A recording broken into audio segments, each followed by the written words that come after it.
वृंदावन का एक साधु अयोध्या की गलियों में बड़े प्रेम से राधे कृष्ण जपते हुए जा रहा था। तभी अयोध्या का एक साधु वहां से गुजरा। उसने यह सुनते ही कहा, अरे भाई, जपना ही है तो सीताराम जपो, ये टेढ़े का नाम क्यों जपते हो?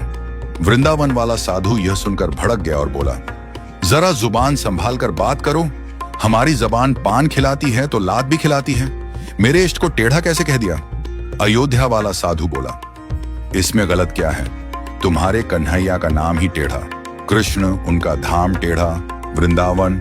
और वृंदावन वाला साधु बीच में बोल पड़ा, चलो मान लिया नाम और धाम टेढ़ा है, पर उनका काम भी टेढ़ा है, ये तुम कैसे कह रहे हो? अयोध्या वाला साधु मुस्कुराकर बोला, तो सुनो, यमुना में नहाती गोपियों के कपड़े चुराना, रास रचाना, माखन चुराना, ये कौन से सीधे लोगों के काम है?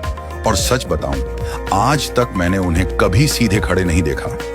यह सुनकर वृंदावन के साधु को बड़ी बेइज्जती महसूस हुई। वह सीधा बिहारी जी के मंदिर पहुंचा, अपना डंडा और डोरियां पटक कर बोला, इतने सालों तक खूब उल्लू बनाया लाला तुमने, ये लो अपनी लखुटी कमरियां और सोटी भी। अब हम तो चले अयोध्या, राम जी की शरण में। बिहारी जी मंद मंद मुस्कुराते हुए उसके पीछे पीछे आए, उसकी बांह पकड़कर बोले, अरे भाई, लगता है किसी ने तुझे गलत भड़का दिया है, पर अगर जाना है तो तेरी मर्जी, बस इतना तो बता दे कि राम जी सीधे और मैं टेढ़ा क्यों? इतना कहकर बिहारी जी कुएं की तरफ नहाने चल दिए। वृंदावन वाला साधु गुस्से में बोला, नाम टेढ़ा कृष्ण, धाम टेढ़ा वृंदावन, काम सारे टेढ़े। कभी कपड़े चुरा लिए, कभी गोपियों के वस्त्र, और सीधे खड़े तो आज तक किसी ने देखा ही नहीं। अपनी सारी भड़ास वह वहीं निकाल बैठा। बिहारी जी मुस्कुराते रहे और चुपके से अपनी बाल्टी कुएं में गिरा दी। फिर बोले, अच्छा तू जा, लेकिन जरा मदद तो कर, सरिया ला कर दे ताकि मैं अपनी बाल्टी निकाल लूं। साधु सरिया ले आया। श्री कृष्ण ने उससे बाल्टी निकालने की कोशिश की, पर सफल न हो सके। साधु हंसकर बोला, अरे इतनी अकड़ नहीं है क्या? सीधे सरिये से भला बाल्टी कैसे निकलेगी?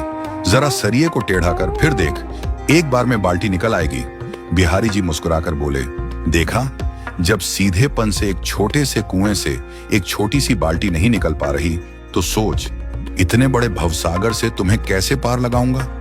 आज का इंसान तो पापों के इस गहरे सागर में डूबा है, और उसे निकाल पाना मेरे जैसे टेढ़े के ही बस की बात है। यह सुनकर साधु की आंखें भर आईं, उसके भीतर का भ्रम टूट गया। वह गदगद होकर बिहारी जी के चरणों में गिर पड़ा और आंसुओं से भीगा स्वर में जपने लगा, राधे कृष्ण, राधे कृष्ण।